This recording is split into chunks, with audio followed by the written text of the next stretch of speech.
Lieutenant Governor, come join us up here.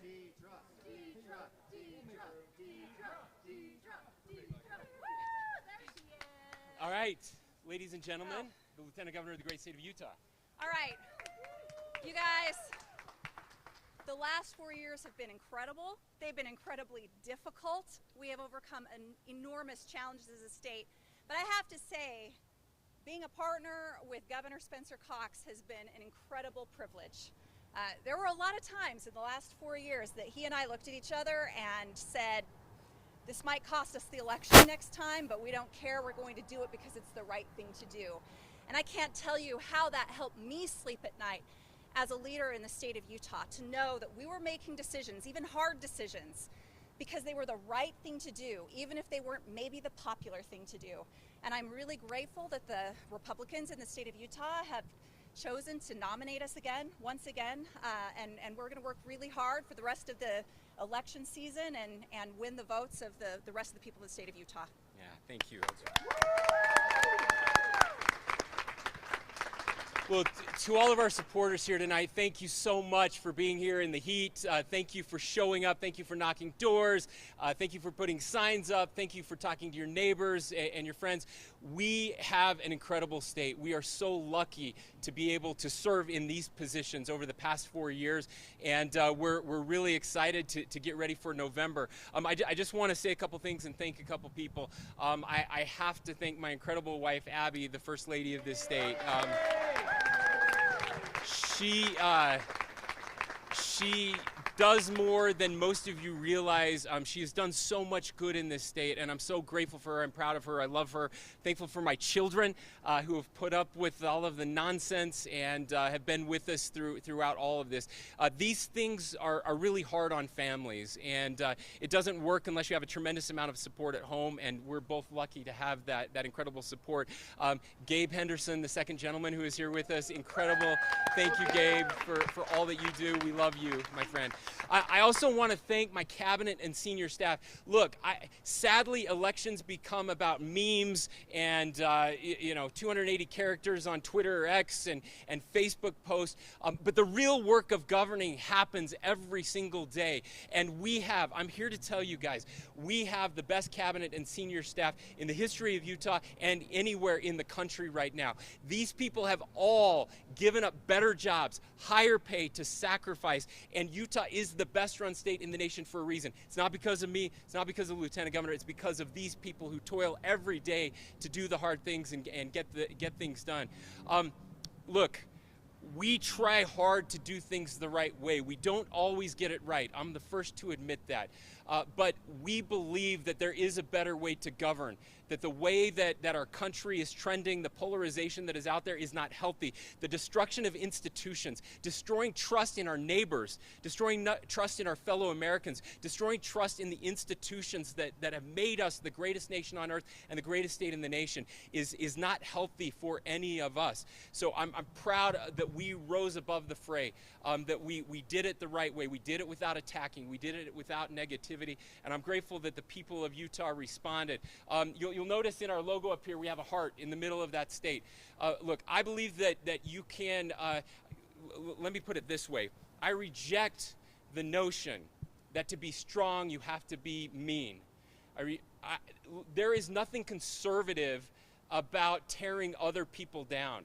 There is nothing conservative about destroying the institutions that make us a country.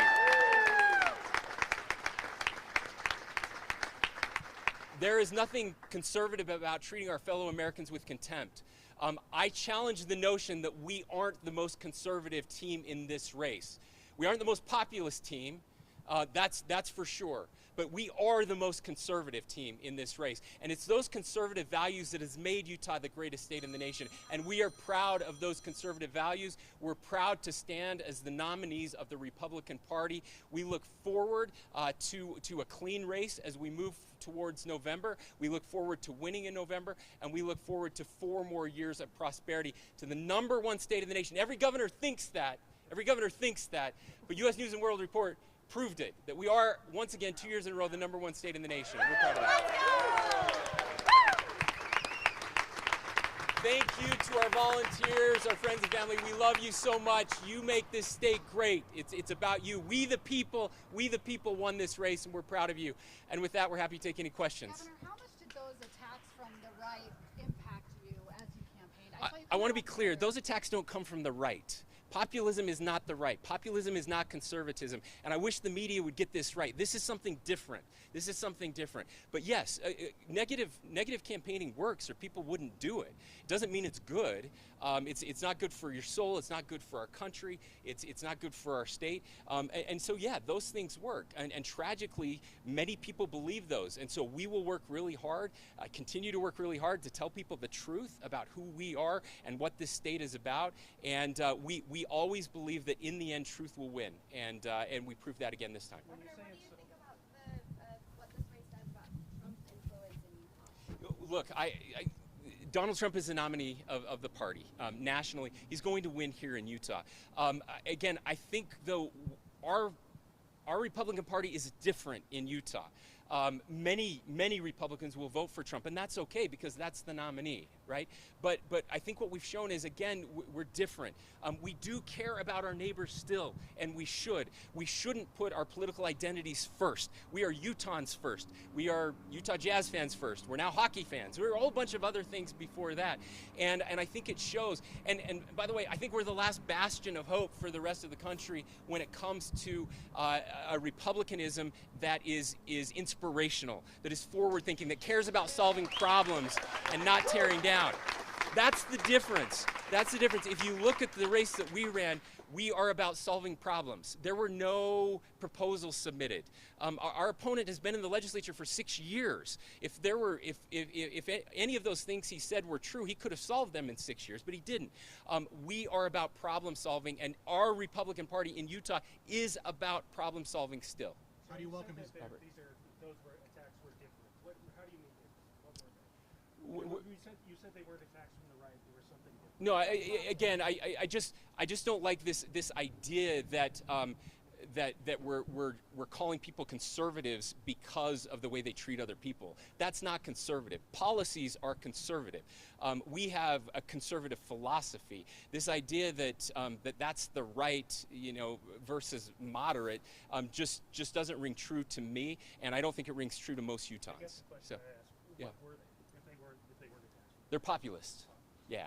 Governor, how do Yeah. you unite the party and unite your constituents moving forward? Yeah, look, again, we represent the Republican Party and we represent the entire state of Utah.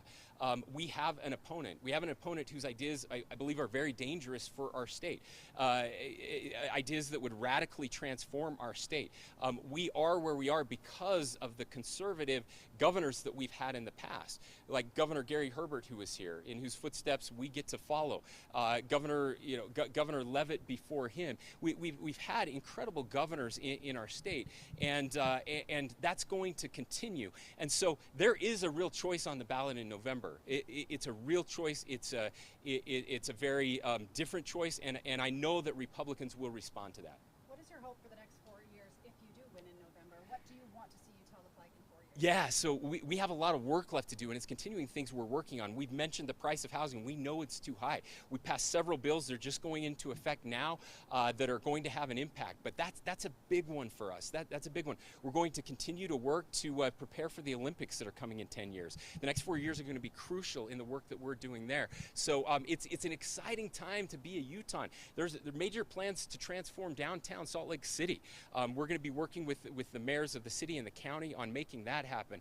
And again, conserving Utah values, making sure that our kids and grandkids can live here, making sure that we are still the most family-friendly state in the nation, that we're protecting our kids and grandkids from social media. These lawsuits and the laws that we're putting in place to hold social media accountable, those are important, and we're going to follow those through. Governor, were you surprised at all by the margins that you expect them to be? Not at all surprised by the margins. That's about where we expected them to be. I'm sure they'll fluctuate a little bit, but they'll hold pretty close. Are Yeah. you more concerned about this race you just had, this populist race you say you just battled, as opposed to facing a Democrat in in November? Which one's harder for you?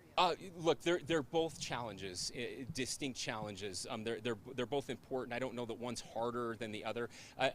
Obviously, a well-funded opponent who was, who didn't care about the truth. Those are a challenge for sure. But we know we have a formidable challenger on the Democratic side. I served in the legislature. We both served in the legislature with the Democratic nominee, and so it'll be a tough race. But again, we are a red state. We're a conservative state, and we're a conservative state for a reason, and we look forward to representing those values. You were attacked in this campaign about the governing better, the governing different. Yeah. What's your response to that when that was kind of used as a talking point against you? Sure. Look, if you want to attack me for treating people I disagree with respect, go ahead and attack me all day. That's fine. That's great. I think that says more about you than it says about me. Again, disagreeing better is not that we all have to agree or get along. I love the people who didn't vote for me. I love the people who voted for my opponent. I respect that. That's what we do. It's a competition of ideas. And if the people of Utah, if the Republicans wanted someone else, I'm perfectly fine with that. I have no problem with that. But there's a way to do that with dignity and respect. And sadly, we didn't see much of that. But you will see that from us moving forward. Do you think that idea is the forefront now in a place that we are in governing, that you are kind of in the forefront of something different? I'm not in the forefront of it. This is who Utah is. This is who we've always been. People say it's in our DNA. Look, but I want to be clear. This is who we are, but it is not in our DNA. We are going to have to fight because the rest of the country decided that we're not going to do this anymore, that we're going to hate each other, that we're going to tear each other apart. And in Utah, we're the anchor. We're the last best hope of this nation to say that's not who we are. We are better than that. So I'm not at the forefront.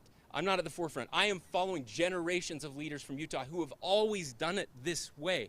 It just feels like we're all at the forefront because the rest of the country and our party moved away from us. And so now Utah finds ourselves at the front. We didn't ask for this. This isn't what we wanted to do, but somebody has to do it. Somebody has to stand up and tell our nation that there is something better. We don't have to do this anymore.